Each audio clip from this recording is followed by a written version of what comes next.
Aujourd'hui, je veux vous parler très simplement à propos d'être guidé par le Saint-Esprit. Simplement être guidé par le Saint-Esprit.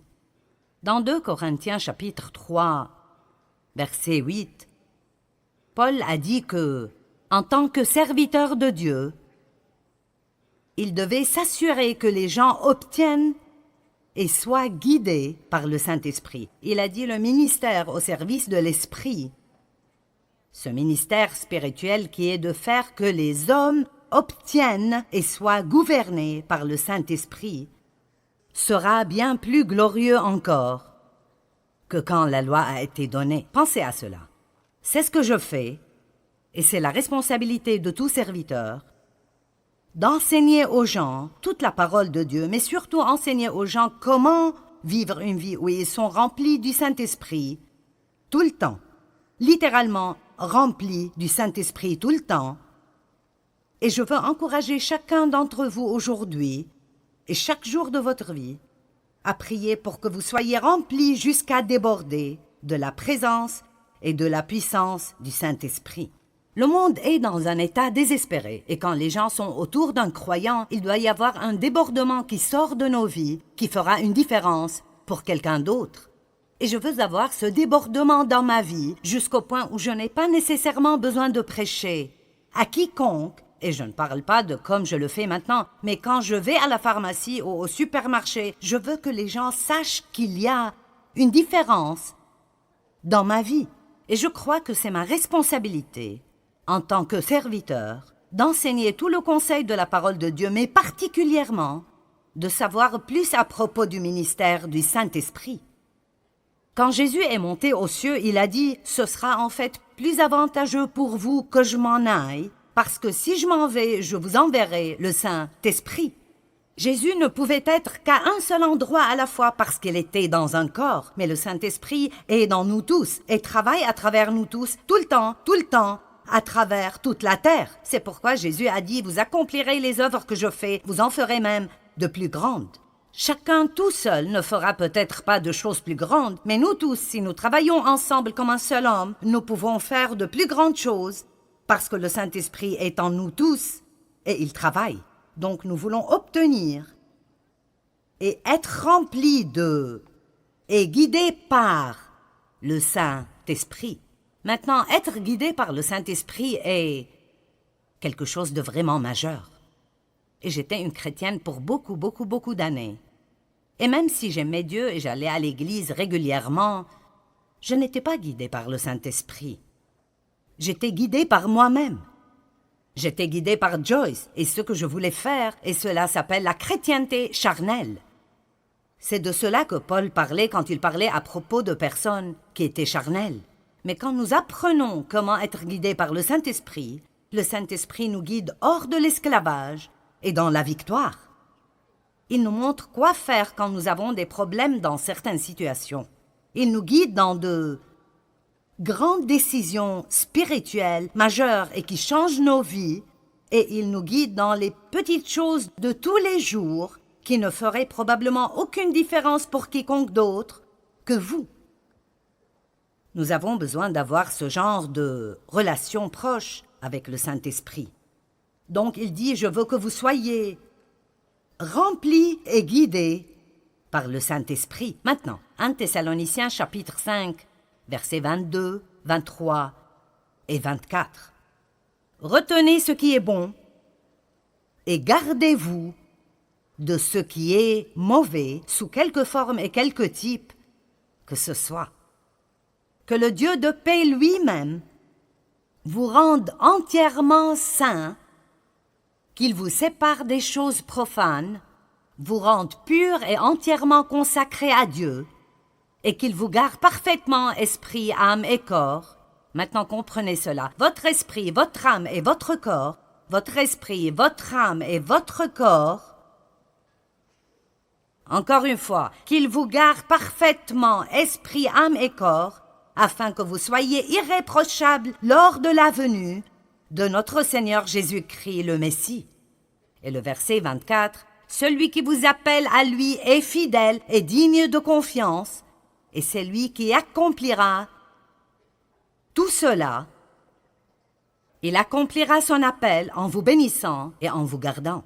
Maintenant, je pense que si un jour nous ne serons pas en colère contre nous-mêmes, nous devons peut-être nous comprendre nous-mêmes un peu mieux que maintenant, parce que vous savez que vous pouvez vouloir deux choses différentes en même temps, l'une étant bonne et l'autre étant mauvaise.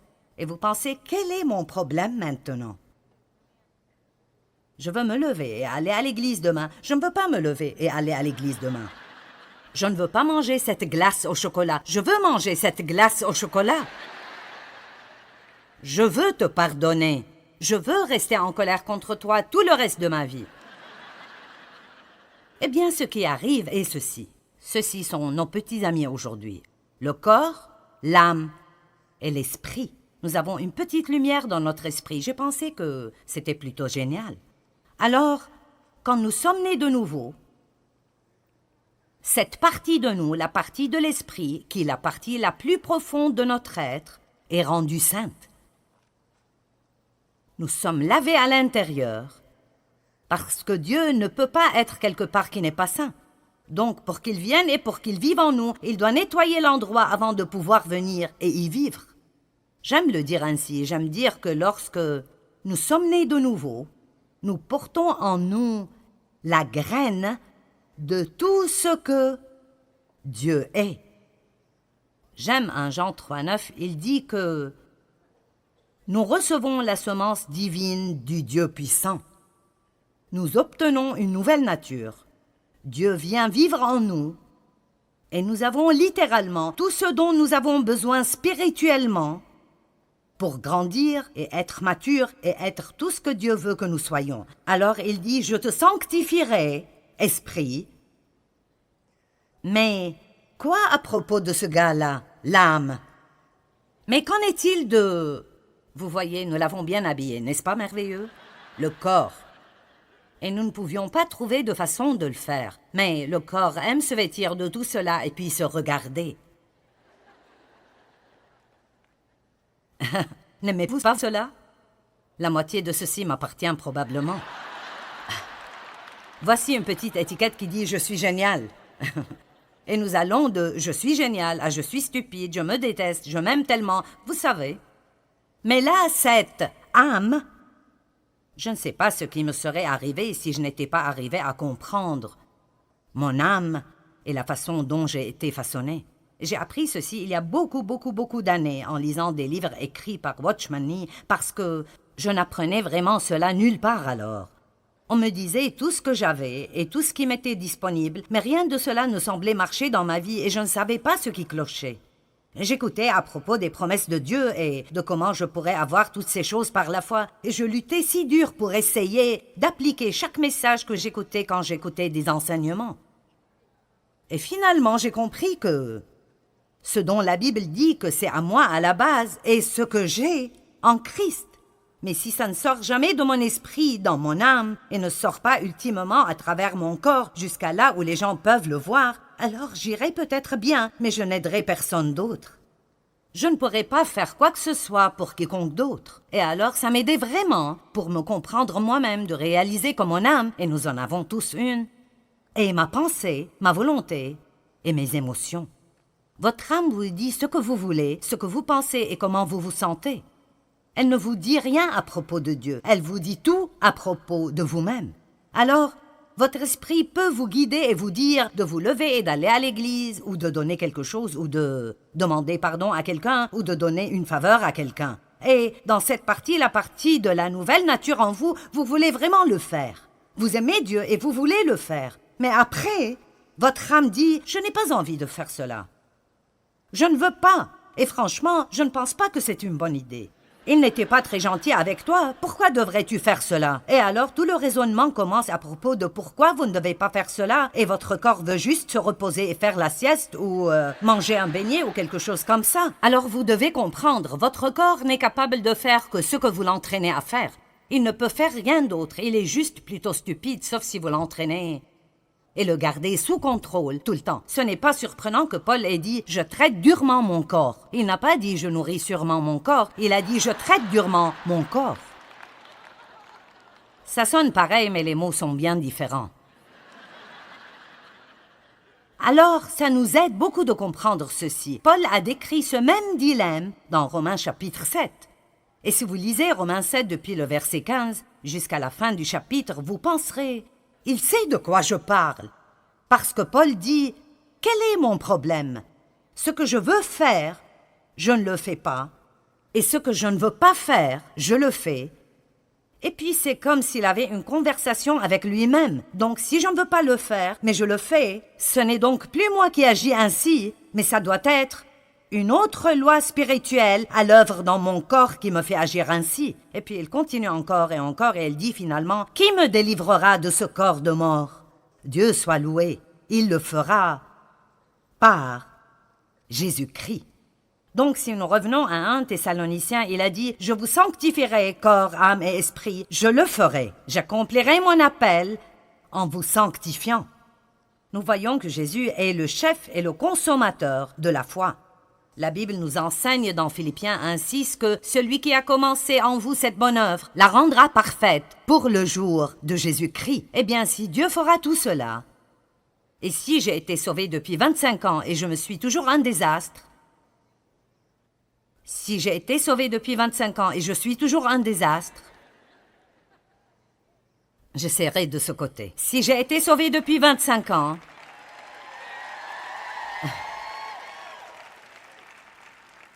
est-ce que quelqu'un sait de quoi je parle? Amen. Alors, quelque chose va mal. Donc, qu'est-ce qui cloche? Je veux dire, Dieu a promis qu'il le ferait. Mais si ça n'arrive pas, alors, quel est le problème? Eh bien, peut-être que vous ne savez pas comment vous appuyer sur la grâce de Dieu, ni comment vraiment dépendre de lui, ni comment recevoir sa grâce. Mais aussi, peut-être que nous ne coopérons pas avec et ne nous soumettons pas au Saint-Esprit. J'aime dire tout le temps que nous sommes les partenaires de Dieu. Dieu a sa part et nous avons la nôtre. Dieu ne fera pas notre part et nous ne pouvons pas faire la sienne. Amen. Dieu ne fera pas ma part et je ne veux pas faire la sienne. Et je me mettrais dans les beaux pétrins si j'essayais de faire sa part. Je veux dire, j'ai tellement essayé de changer Dave et ça n'a simplement pas marché. Amen. J'ai essayé de changer mes enfants et ça n'a pas marché non plus. Nous essayons toujours de faire des choses que nous ne pouvons pas faire au lieu de faire ce que nous pouvons faire et de laisser Dieu faire ce que nous ne pouvons pas faire. Ça s'appelle la confiance. Dieu veut que nous jouissions de cette aventure. Alors, quelle est notre part? Vous savez, je crois que notre part est d'apprendre à laisser le Saint-Esprit nous guider. Et quand nous sentons que l'Esprit Saint nous demande de faire ou de ne pas faire quelque chose, nous ne devons pas lutter contre cela. Nous devons simplement nous abandonner au Saint-Esprit. Nous avons simplement besoin de dire « D'accord, tu es plus intelligent que moi, je suis passé par là 100 fois. Pourquoi est-ce que je continue d'insister à faire cela à ma façon et de passer par là une fois de plus ? Pourquoi ne pas dire « Tu es plus intelligent que moi, que tu sais ce que tu fais » et simplement abandonner? Mais nous sommes un peu têtus parfois. Ne sommes-nous pas un peu têtus parfois? Peut-être que ce n'est personne d'entre vous, mais je sais que je le suis. Le Saint-Esprit est l'agent de sanctification et quand la Bible parle de la sanctification, même si nous sommes déjà sanctifiés dans l'Esprit, il parle de notre sanctification totale. Totale. En d'autres termes, Dieu veut, je le dirais de cette façon, il ne veut pas juste être gardé dans cette boîte spirituelle. Il ne veut pas juste vivre dans cette petite boîte spirituelle où nous le laissons sortir le dimanche matin pendant 45 minutes et puis nous partons et le reste de la semaine, nous avons un autocollant sur notre voiture et une croix autour du cou, mais nous faisons exactement ce que nous voulons tout le temps. Ce n'est pas le but de Dieu pour nos vies. Son but est que nous nourrissions notre esprit de la parole de Dieu qui commence alors à renouveler nos pensées et puis cette parole commence à agir dans nos vies. Elle change nos pensées, elle change notre volonté et elle commence à contrôler nos émotions. Mais cela n'arrive pas sans que nous disions « Oui Seigneur, c'est ce que je veux dans ma vie ». Vous savez quoi? Dieu est un gentilhomme et il ne nous obligera pas à faire quoi que ce soit. Nous devons le vouloir. Et si vous étudiez le mot sanctification, c'est le même mot que sainteté. Et parfois, quand on parle de la sainteté, les gens sont un peu mal à l'aise. Mais la Bible dit que la sainteté est une récompense. C'est en fait une récompense. Quand vous vivez une vie sainte, c'est une récompense parce que vous ne vous sentez pas coupable et condamné tout le temps à cause de toutes ces choses que vous ne faites pas et que vous savez que vous devriez faire parce que Dieu vous a dit de les faire et vous ne l'avez pas écouté. Maintenant, vous avez des problèmes. Tout le monde reconnaît cette situation-là? D'accord. Tout le monde, bien sûr. Alors j'aimerais prendre la liberté ici de vous lire un peu de la définition du mot sanctification du dictionnaire grec Vine. Donc ce n'est pas quelque chose que je viens d'inventer. Ça vient des gens qui sont supposés savoir de quoi ils parlent. N'aimez-vous pas mettre le mot expert partout? Eh bien, ceci vient des experts. Donc la sanctification veut dire réservé pour Dieu. Donc la première question que je veux vous poser est: est-ce que vous croyez que vous êtes réservé pour Dieu?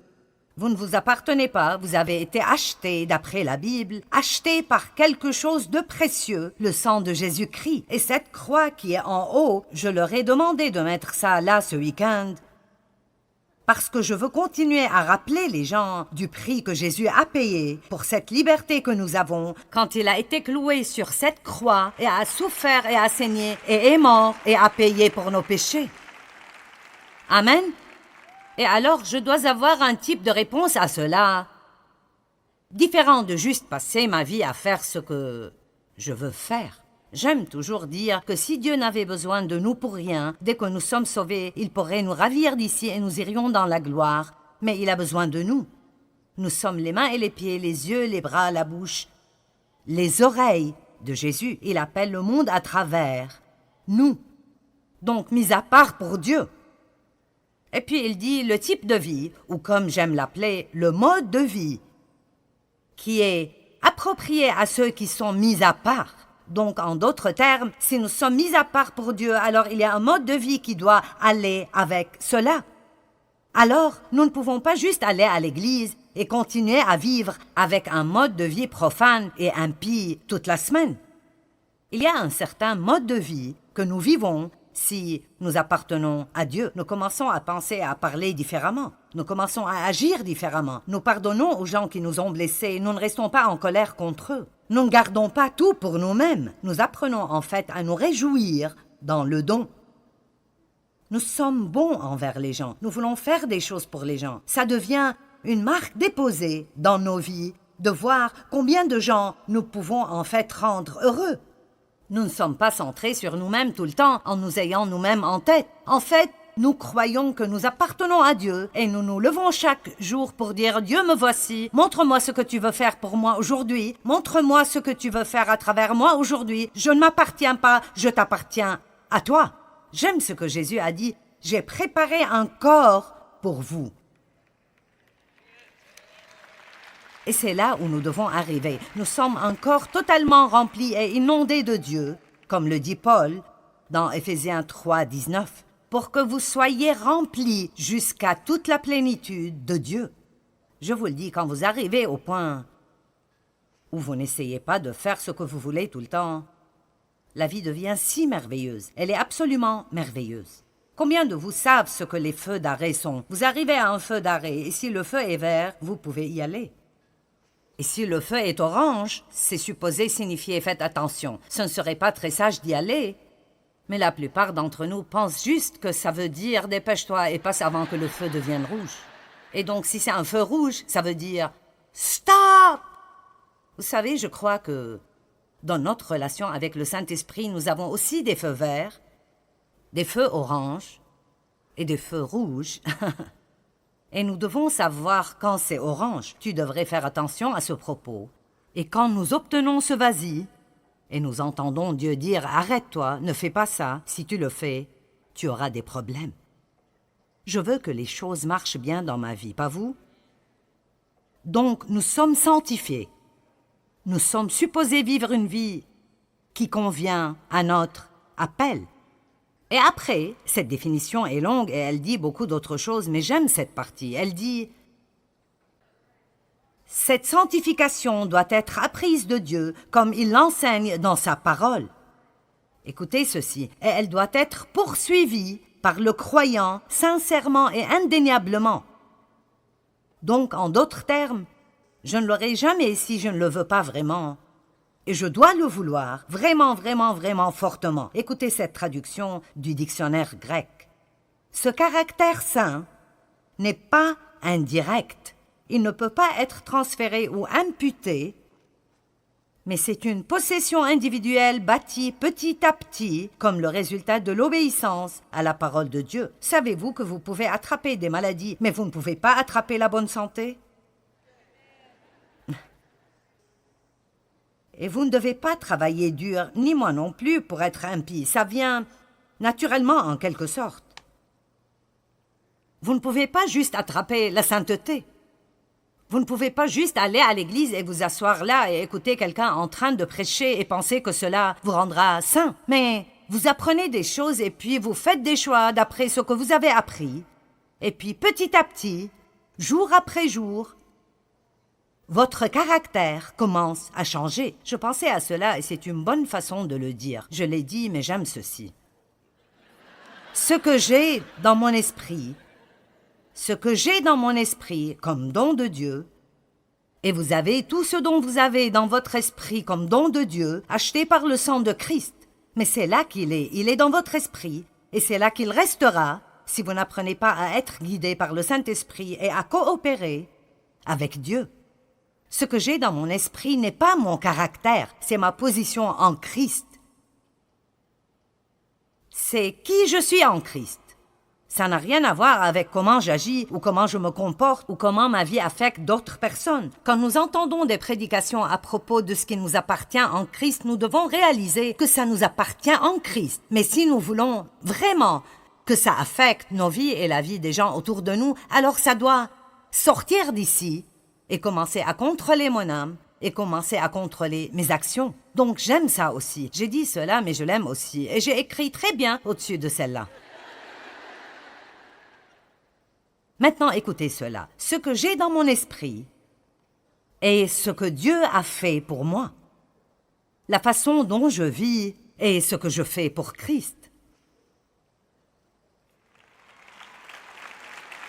Amen. Ce que j'ai dans mon esprit est ce que Christ a fait pour moi. Mais quand quelqu'un m'énerve et mes émotions se déchaînent, et je ne veux plus être bon envers lui, et je veux me dire à son sujet, je veux dire à tout le monde ce qu'il a fait, mais je reçois un feu rouge.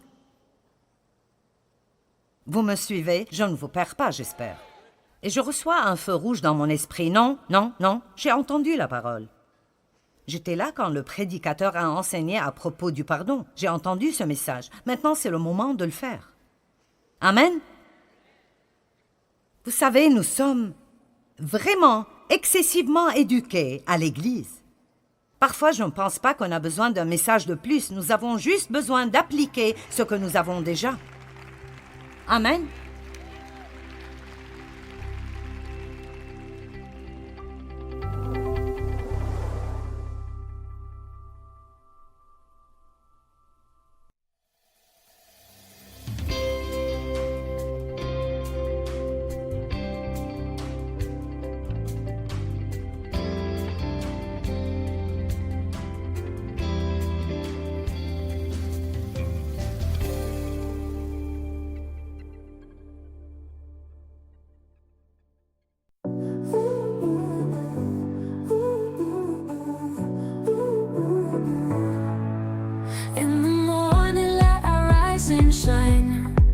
Chasing dreams on this road of mine.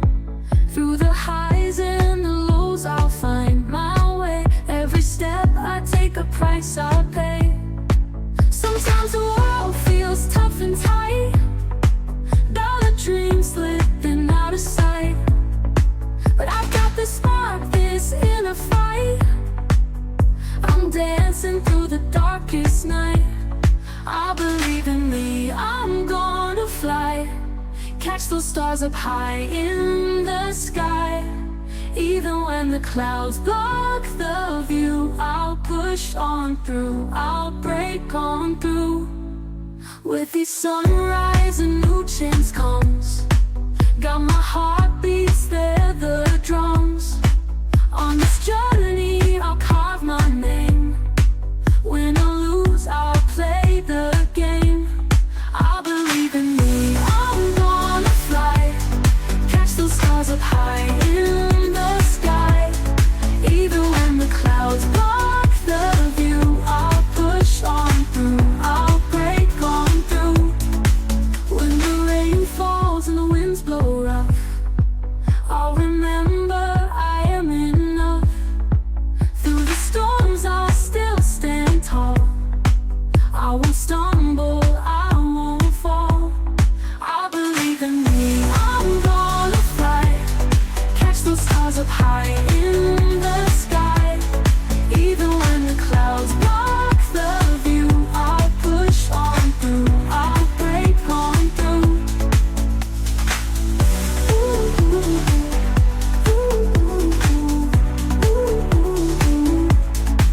When the rain falls and the winds blow rough, I'll remember I am enough. Through the storms I'll still stand tall. I won't stumble, I won't fall. I believe in me, I'm gonna fly. Catch those stars up high in the sky. Even when the clouds block the view, I'll push on through, I'll break on through, I'll push on through. I'll break on through. When the rain falls and the winds blow rough, I'll remember I am enough. Through the storms I'll still stand tall. I won't stumble, I won't fall.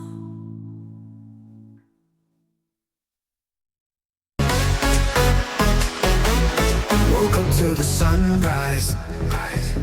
Another chance to try. Dreams that light the horizon. Reaching for the sky. Every step a story. Every breath a fight. In the dance of daylight. We're chasing the light. Dance, chasing the light. Feel the rhythm, hold it tight. In the glow of day and night, we're dancing, we're chasing the light. Oh yeah, keep on moving, feel the beat. Hearts are racing, can you feel the heat? In this moment we're alive. We're chasing the light. Step by step we rise up. No looking back, just eyes up. Together we're unstoppable. Reaching for the top.